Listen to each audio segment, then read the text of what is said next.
Thank you very much, Presiding Officer, and I move the motion in my name. As we have discussed before, this bill seeks to remove Section 2 definition of women from the Gender Representation on Public Boards Scotland Act 2018. This follows decisions of the Inner House of the Court of Session, which were effective from the 19th of April 2022. The Court decided that the Section 2 definition was out with the legislative competence of the Scottish Parliament, was not law and accordingly had no legal effect. At that time, our counsel told the Court that we would remove the redundant definition from the 2018 Act. This bill, if passed, will provide clarity by removing the redundant definition from the statute book to ensure that no one is misled. Removing the definition will eliminate the possibility of any confusion for readers of the 2018 Act who are unaware of the Court's decision in 2022. I appreciate that bringing forward such a small bill is unusual. We did, as members will know, look at other planned legislation and did not find a suitable vehicle that could take this forward. Further, as members also know, the necessary change could not be made through secondary legislation. I was pleased to read the committee's Stage 1 report on the bill, and they were satisfied that it provides a small technical fix to clear up the statute book, and we are content to recommend that the Parliament agrees to the general principles. The committee also noted that the majority of those who responded to the calls for views also agreed with the general principles of the bill. Similarly, at Stage 2, the committee were content that the bill should proceed, and I would like to thank the committee for their work on this bill. I would note that there have been no amendments to the bill at any stage, which indicates to me certainly that members understand that this is a small technical fix to clear up the statute book. The bill does not change the policy intention of the 2018 Act. We still need the boards of our public bodies to better reflect the population of Scotland. Thank you, Presiding Officer. Thank you, Cabinet Secretary. I should have invited members wishing to speak in the debate to press the request to speak buttons now or as soon as possible. Meghan Gallacher has already done it, so I will reward her by calling her for around 6 minutes. Ms Gallacher. Thank you very much, Presiding Officer. And the Cabinet Secretary is absolutely spot on. It is a short bill. However, I think the contents of it can be seen as frustrating, because we're spending parliamentary time today fixing yet another mess that was created by the Scottish Government in the last session. The previous SNP government changed the definition of a woman when they passed the Gender Representation on Public Boards Act in 2018. The definition that was contained within the 2018 Act wrongly confused two distinct protected characteristics in a separate law, those of a biological woman and people who are transgender. The nature of protected characteristics is also a reserved matter, so the definition of women within the 2018 Act impinged on matters not devolved to the Scottish Parliament. Changing the definitions of a protected characteristic is, of course, not permitted in law and led to the conclusion that the respected Act was outside legislative competence. Presiding Officer, had it not been for women's groups challenging this Act, this amended bill would not be before us today. I am pleased that we have fierce, resilient and brave women right across Scotland who will not tolerate their rights being eroded. They have challenged this government over their policies and decision-making and continue to be unapologetically vocal in their fight to protect women and girls.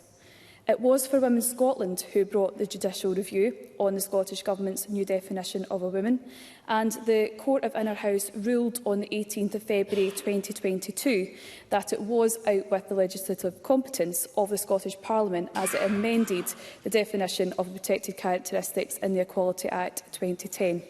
Since the 2018 Act could not be amended quickly, the Court issued an order which declared the definition be formally removed from the 2018 Act and the statutory guidance. This meant that the Act has been operating within the Equality Act definition of a woman since the 19th of April 2022. I believe that the outcome determined by the Court shows that biological sex matters.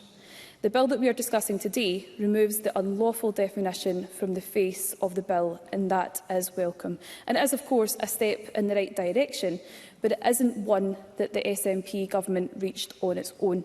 The SNP are continuously tying themselves in knots when it comes to their understanding of protected characteristics. Through the Gender Recognition Reform Bill, they tried to create a hierarchy of protected characteristics, pitting groups against each other. We are still feeling the aftermath of this deep division that's been sown by the Scottish Government over issues such as self-ID. women witnessing their hard-won rights being diluted and feeling that their legislative protections are worth less than other vulnerable groups. This government has not supported them, has not engaged with them and has dismissed their concerns as being not valid. That's not how you create equality, and I think it's a sad reflection that women feel the need to challenge this government to make sure that their rights are upheld. Lessons need to be learned from this, and that brings me on to the impact of these never-ending legal challenges. Hundreds of thousands of pounds have already been squandered by the SNP over gender-related matters. Whether it be judicial reviews or the Gender Recognition Reform Bill, we are seeing a repeat pattern, and in my view, it needs to stop. It creates more division, and I am sure we agree that taxpayers' money could be better spent elsewhere. So here's my asks of the Scottish Government today. Accept the rulings and stop meddling in matters that are reserved.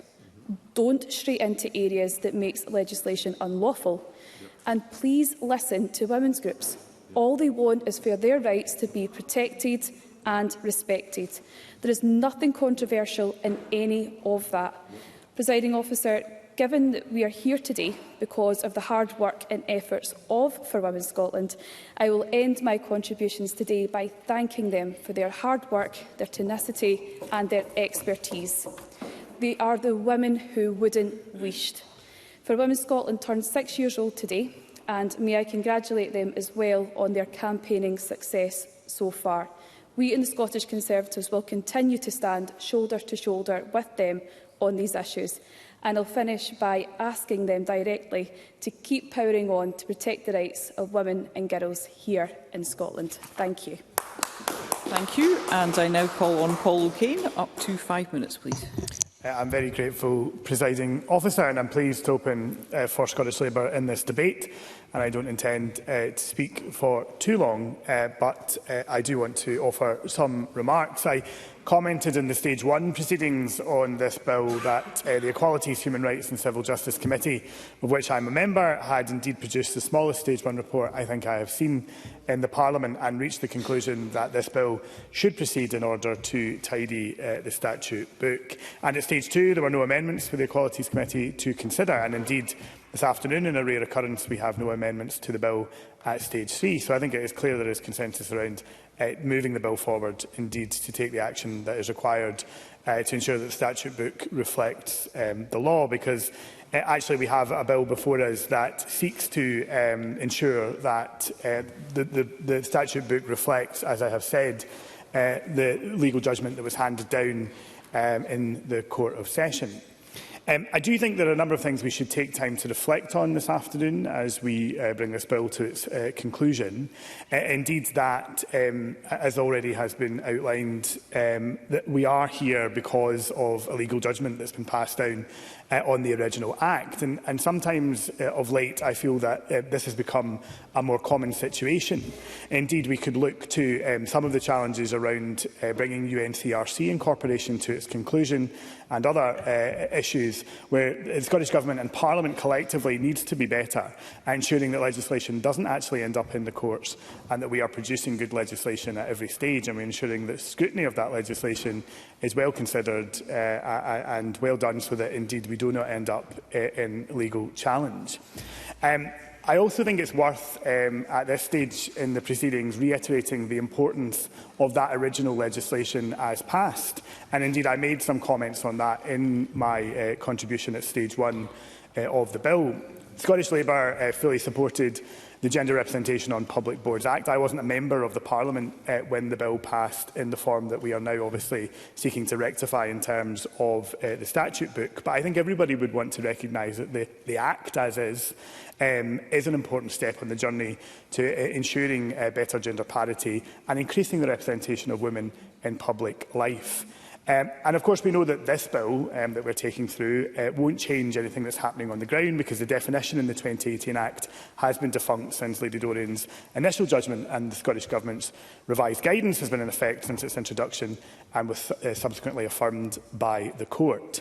So given that the Act has been in effect with revised guidance since those judgments, I think it would be good to hear from the Government what assessment it is making of the impact of the original Act and whether or not it is indeed living up to its policy policy intent, because I think we would all want to see the original Act ensure that it is meeting that policy intent of creating that greater parity. And I was reflecting this morning, Presiding Officer, in speaking to colleagues, that we are still falling short in so many areas on this in public life. And just because there's legislation there for public boards doesn't mean that we always get it right in every sphere of life to ensure gender balance. Indeed, changes today in this Parliament to the Public Audit Committee means that we now have 5 male members of that committee and 3 male substitute members of that committee. So it's incumbent on all parties who are represented on the Bureau to reflect on how we show leadership in this chamber and in this Parliament, and how we have greater parity in the decisions on committees that we make in this Parliament, and lead by example. And I'm sure everyone in the room, business managers in the room indeed, will be reflecting on that, as I'm sure you will also, Presiding Officer.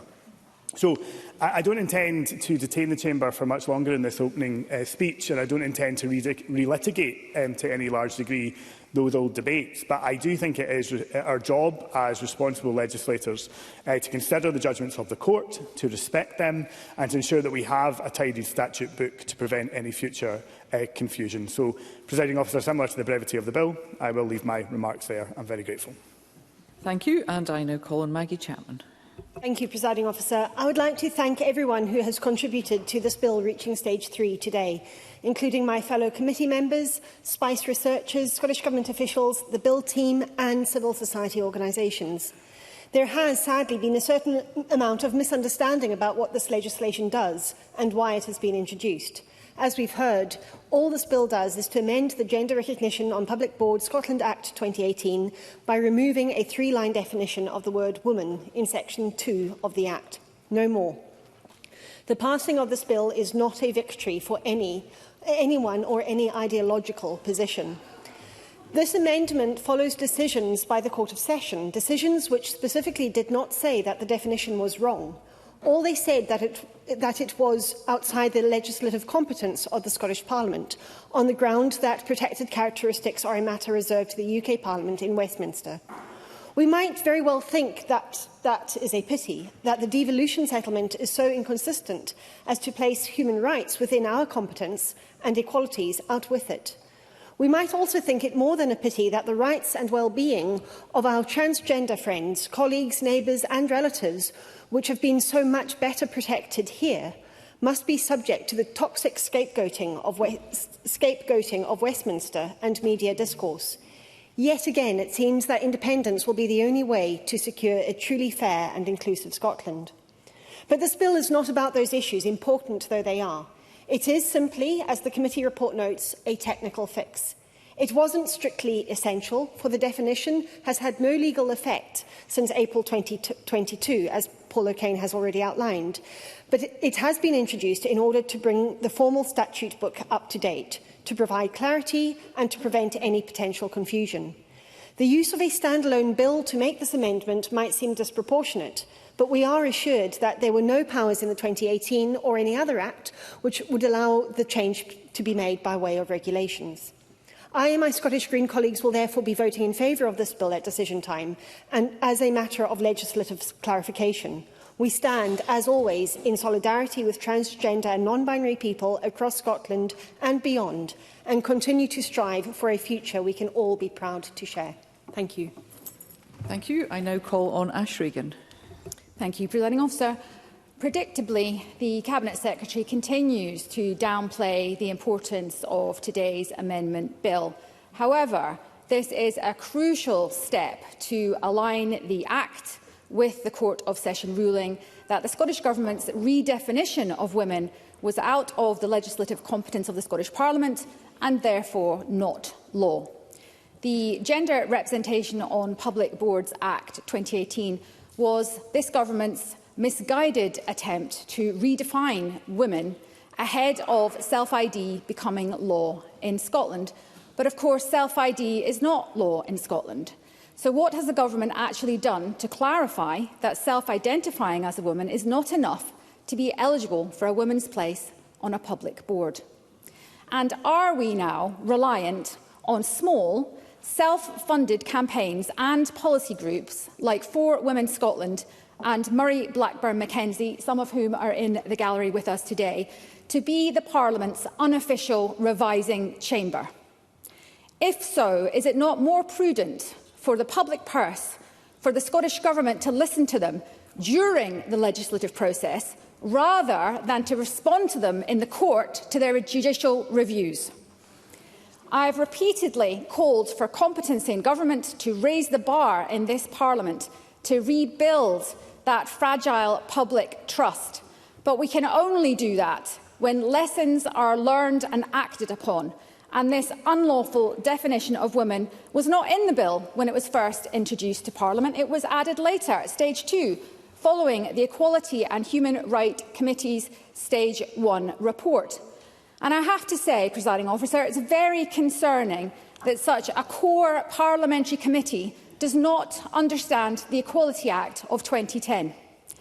As a Parliament, we can and we should learn and improve our committee stage by listening widely to those who want to contribute to it. And I'm very disappointed that the Government is continuing to show contempt for half of the population of Scotland by not admitting it has made this mistake and then not apologising for it. And if the Government is still struggling, I'll clear it up for them now. A woman is, and always has been, an adult human female. Thank you. I now call on Shirley Anne-Sommerfield to wind up. Cabinet Secretary. Thank you very much, Presiding Officer. As has been mentioned by a number of members in the Chamber today, this bill, and I clarify once again, is a technical fix to clear up the statute book to remove the redundant definition of a woman from the 2018 Act. This was due to the Court's decision, which was based on a decision of the legislative competence of the Scottish Parliament. There has been a slight rewriting of history around actually what happened when the initial bill was going through. So can I, just for the record, Presiding Officer, point to the fact that the 2018 Act was passed by a large majority within the Scottish Parliament. Indeed, all the votes against this bill for gender representation on public boards came from the Conservatives. I would note that the definition of women was added to the bill in the 2018 Act by a Stage 2 amendment, not a Scottish Government amendment, but an amendment that followed through in Stage 2. That amendment was agreed unanimously by the committee, including Conservative members. Notwithstanding that, of course, the Conservatives voted against passing the bill itself. Paul O'Kane raises a very important point as he mentions the need for Scottish Government and non-Scottish Government amendments to be live to the challenge of where legislative competence sits, because this is a complex issue, Presiding Officer, and one which we must be live to. I'm particularly thoughtful of that, given the fact that this Government remains committed to the Human Rights Bill, which will indeed present challenges once again around legislative competence as we seek to push the boundaries as far as we can to protect rights here in Scotland. And that's a very important aspect that we must continue to look at. And I hope, in all sincerity, it is something which the Scottish Government can work with an incoming Labour Government on, should they be successful in the election, about what we can do to ensure that this Government, this Parliament, as it makes decisions around important aspects around rights, we can work together with a UK Government to ensure that we test where the legislative competence boundaries are, and then if changes need to be made to allow us, for example, to further improve on the rights, whether it be for children, disabled adults and children or other groups, then we can do that together. And I would certainly look forward to that change of approach. He also mentions the very important aspect around the policy intent of the original bill. He's quite right to do so, and we are seeing progress but as he and I think would agree on, it's not enough and it's not quickly enough. And we again need to work together. He gives examples about what's happening in Parliament, but there are others, of course, across society, the public sector and the private sector, where more needs to be done. But with that, Presiding Officer, I would simply urge members to allow this bill to pass today and for that technical fix to be undertaken so that we can ensure that the legislation that we have on the statute books is clear and without misunderstanding.